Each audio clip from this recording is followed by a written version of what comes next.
नमस्कार, मेरा नाम है योगेंद्र कुमार बैरवा और मैं 2023 की वैकेंसी से as a junior accountant selected हूँ और मेरी पोस्टिंग है इस टाइम पे राजकीय कृषि महाविद्यालय शाहबाद। और मेरे साथ जो खड़े हैं ये है विश्राम मीना जी, ये 2024 2024। 2024 की वैकेंसी से as a junior assistant LD selected है। तो अब ये बताएँगे आपको कि एग्ज़ाम के बाद एग्ज़ाम आपका हो गया, नंबर पता चल गए आपको। अब ये बताएँगे कि इसके बाद जो टाइपिंग कॉल होगा आपका, तो उसके लिए क्या सावधानियाँ बरतनी है और कितने टाइम में कैसी स्पीड मेंटेन रखनी है और कैसे डिपार्टमेंट का एलोकेशन होगा। तो सर बताएँगे आपको, श्याम जी?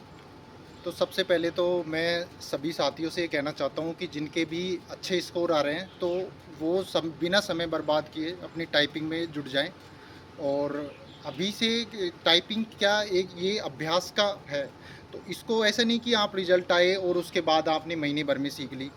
तो इसके लिए निरंतर अभ्यास की ज़रूरत है। तो इसको अभी से आप करोगे तो आप 3-4 महीनों में परफेक्ट हो सकते हो और तब जाके 90 प्लस स्कोर कर सकते हो। 90 प्लस स्कोर आप इसमें टाइपिंग में इजीली कर सकते हो अगर इतना आप टाइम दोगे सफिशिएंट। तो इसमें कर सकते हो। 50 नंबर टाइपिंग का होता है, जिसमें 25 नंबर की हिंदी की टाइपिंग होती है, 25 नंबर की इंग्लिश की टाइपिंग होती है और 50 नंबर की इफ़िशियंसी होती है दक्षता परीक्षण, जिसमें 25 नंबर का एमएस वर्ड होता आता है, 25 नंबर का एमएस एक्सेल आता है। तो एक चीज़ ये बताओ विश्राम जी कि अगर कोई बंदा जिसने कभी टाइपिंग की ही नहीं है, केवल एग्ज़ाम दिया है और अब से स्टार्ट करेगा, हम्म, तो लगभग कितने टाइम में वो जो मिनिमम जो चाहिए स्पीड वगैरह, जो एक्यूरेसी चाहिए, कितने टाइम में अच्छे से कवर कर सकता है और कितने घंटे की प्रैक्टिस से वो कितने महीने के अंदर वो कर सकता है कवर? देखो जिस जो भी स्टूडेंट ने कभी आज तक टाइपिंग नहीं की है और वो अगर अब टाइपिंग स्टार्ट करना चाहे तो अब से वो टाइपिंग स्टार्ट करके अच्छे नंबर ला सकता है। तो ये है कि अगर शुरू में उसको वो बेसिक जैसे एक्सरसाइज बेसिक करे, टाइपिंग 2 घंटे 3 घंटे डेली का निकाले और धीरे धीरे समय बढ़ाते रहे तो वो कम 4 महीने में अच्छी स्पीड, 4 से 5 महीने में वो अच्छी स्पीड पकड़ सकता है। 4 महीनों में वो लगभग 90 मार्क्स तक कर सकता है। और ये है कि इसके लिए कि अपन को धीरे धीरे समय बढ़ाने की ज़रूरत होती है कि ऐसा नहीं कि अपन शुरू से ही टेस्ट देने लग जाएँ, 8-8 10-10 घंटे करने लग जाए। कोई न्यू बिल्कुल अभी सीख रहा है, फ्रेशर है, तो उसको शुरू में 2-3 घंटे उसने की बेसिक की अपने फिंगर्स को सेट करना सीखा। उसको बेसिक एक्सरसाइज की, धीरे धीरे टाइम बढ़ाते गया, फिर टेस्ट टेस्ट दिए। तो इन चीज़ों का फ़र्क पड़ता है। तो 4 महीने में आराम से 90 प्लस स्कोर कर सकता है अभी से लगेगा तो। और बहुत से बच्चों को ये होता है कि पहले हिंदी की शुरू करें या इंग्लिश शुरू करें। बच्चों को क्या है, इंग्लिश की ईज़ी लगती है बहुत ज़्यादा। तो वो क्या है, स्टार्टिंग केवल इंग्लिश की करेंगे पहले 2 महीने तक कि सर इसमें आगे सारी स्पीड। अब अपन शुरू करते हैं हिंदी की। तो साथ में करनी चाहिए दोनों या फिर अलग-अलग करनी चाहिए प्रैक्टिस? देखो ऐसा है कि सभी को इंग्लिश की टाइपिंग तो क्या सबने लगभग थोड़ी थोड़ी की होती है और हिंदी की टाइपिंग में किसी को अब मतलब करते हैं पहली बार तो अपन को उस चीज़ में दिक्कत आती है।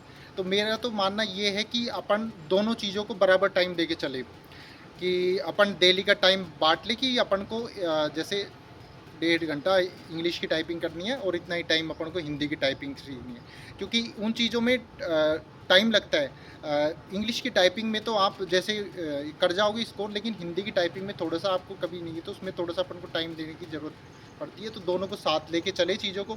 और दक्षता परीक्षण ऐसा है कि दक्षता परीक्षण को तो आप परीक्षा से 15 दिन या अब एम एस एक्सेल जोड़ दिया है तो इस वजह से परीक्षा से महीने भर पहले भी आप करोगे तो उसमें आप पूरे में से 50 नंबर ला सकते हो। लेकिन टाइपिंग तो आपको अभी से ही करने की ज़रूरत है। तो दोनों को बराबर टाइम दे और यही है, वो अभ्यास करते रहें। फिर इसके बाद जो डिपार्टमेंट का लोकेशन होता है, वो नंबरों के हिसाब से होता है या फिर कंप्यूटराइज़ सिस्टम के हिसाब से होता है? तो उसका तो डिपार्टमेंट एलोकेशन का ये होता है कि टाइपिंग के बाद उसकी रैंक वाइज रिजल्ट जारी होता है। तो डॉक्यूमेंट वेरिफिकेशन की उसमें प्रक्रिया होती है। फिर उसके बाद फाइनल रिजल्ट आता है। तो फाइनल रिजल्ट के बाद प्रशासनिक सुधार विभाग के द्वारा डिपार्टमेंट एलोकेट के लिए सूचना जारी की जाती है।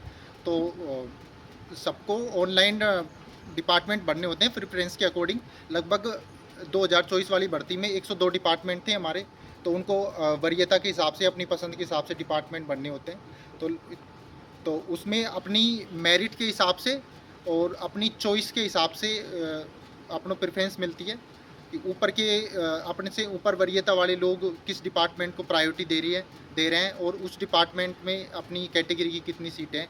इन चीज़ों का काफ़ी अहम रोल रहता है। तो ऊपर अपन को अच्छे, अगर अपने मार्क्स अच्छे हैं और अच्छी रैंक आ रही है तो अपन टॉप के 5 या डिपार्टमेंटों में से बिल्कुल आराम से ले डिपार्टमेंट। सकते हैं। अच्छा, एक बात और बताओ कि अभी जैसे रिजल्ट कब तक आएगा और रिजल्ट के बाद लगभग कितना टाइम मिल जाएगा टाइपिंग के लिए अपन को?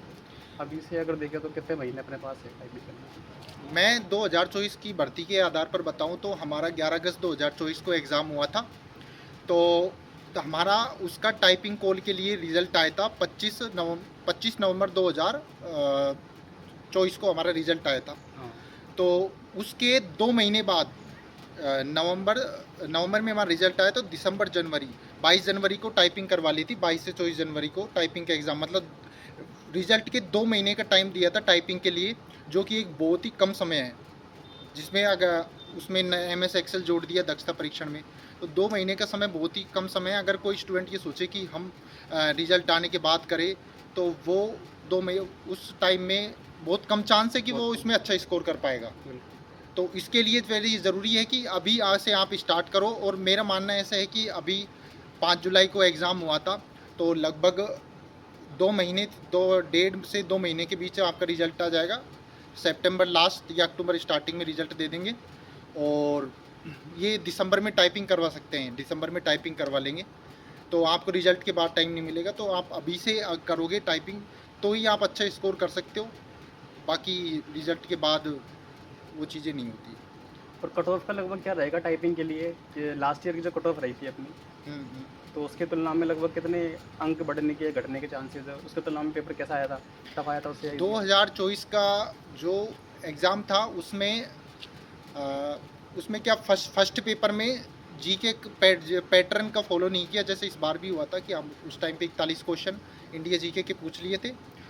और इस बार भी ऐसा हुआ है कि मैथ्स के और साइंस के 50-50 क्वेश्चन आने चाहिए नियम से, लेकिन मैथ्स के 24 क्वेश्चन, साइंस के 26 क्वेश्चन, 50 क्वेश्चन मैथ साइंस के दिए थे फर्स्ट पेपर में, और बाकी के 100 क्वेश्चन इन्होंने जीके के पूछे थे। जिससे जो स्टूडेंट मैथ्स पढ़ के गया था उनको, मैथ साइंस के भरोसे गया था अच्छे करके, तो उनको बहुत नुकसान हुआ, क्योंकि उनको मैथ्स में जीके में एवरेज नंबर बैठ पाते हैं। तो फर्स्ट पेपर पहले की तुलना में टफ था इस बार। और जो सेकंड पेपर हिंदी इंग्लिश का था वो पेपर आसान था, उसमें सबके अच्छे नंबर आ रहे हैं। सेकंड पेपर आसान था, फर्स्ट पेपर टफ था।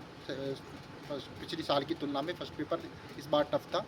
और पिछली बार सीईटी के 2024 वाली भर्ती में 15 गुना कैंडिडेट लिए थे, तो 70,000 के अप्रोक्स स्टूडेंट ने एग्ज़ाम में बैठे थे। तो इस बार उनकी संख्या, इस बार 5.5 लाख स्टूडेंट हैं जो एग्ज़ाम में अपीयर हुए हैं इस टाइम।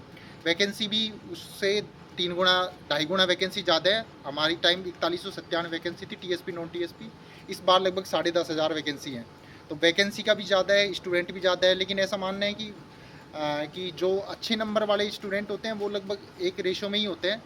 तो मेरा मानना ये है कि पिछली बार से अपन 7 से 8 नंबर प्लस कर सकते हैं कट ऑफ में, इससे ज़्यादा कट ऑफ नहीं बढ़ेगी। और जनरल कैटेगरी में पिछली बार 2024 वाली भर्ती में 142 कट ऑफ गई थी जनरल कैटेगरी की। तो अब की बार मेरा ऐसा मानना है कि जनरल की कट ऑफ 148 या 100, लगभग 150 नंबर जिनके आ रहे हैं 150 या 155 प्लस स्टूडेंट, वो स्टूडेंट सेफ़ हैं और वो अपने टाइपिंग की तैयारी कर सकते हैं। बाकी कैटेगरी के लिए जैसे EWS की कट ऑफ 132 रही थी, OBC 38 मान लो, 138 कट ऑफ रही थी, और SC रही थी उस टाइम पे 118 और ST रही थी 110 जिनका टाइपिंग कॉल हुआ था। तो सब में प्लस 7-8 नंबर ऐड कर सकते हैं, बाकी वो स्टूडेंट आराम से टाइपिंग की तैयारी कर सकते हैं। और बाकी ये टाइपिंग सीखने में कोई वो, अगर सीखे तो ये एक काम आने वाली चीज़ें हैं। आगे आपको ये नहीं सोचे कि भाई हमारी व्यर्थ चल जाएगी। जिस भी जॉब में जाएंगे अपन, चाहे आजकल बहुत है, काफ़ी एग्जाम्स होते हैं, DSSB के होते हैं राजस्थान में भी, जैसे अभी JVVNL में विद्युत विभाग में भर्ती है ये, तो उसमें तो ये काम आने वाली चीज़ें आप अपन सीख लेंगे। बाई चांस नहीं भी हो पाता है सिलेक्शन, तो ये अपनी मेहनत वेस्ट नहीं जाएगी, आगे कहीं भी काम आएगी। बिल्कुल, अगर अपन अधिकारी भी बनेंगे कहीं भी, हाँ, किसी भी लाइन में जाएंगे तो काम आने की चीज़ है, वो काम आएगी प्रॉपर। ये एक स्किल है जो बिल्कुल। सीखेंगे तो वो काम आगे। मैं भी जैसे 2023 में अकाउंटेंट हूँ, तो क्या होता है कि हमारे भी स्टाफ नहीं होता है, LDC UDC कोई नहीं होता है, तो हमें करनी पड़ती है। तो काम आने वाली चीज़ है, वो स्मार्टनेस अपने अंदर होनी भी चाहिए और करनी भी चाहिए।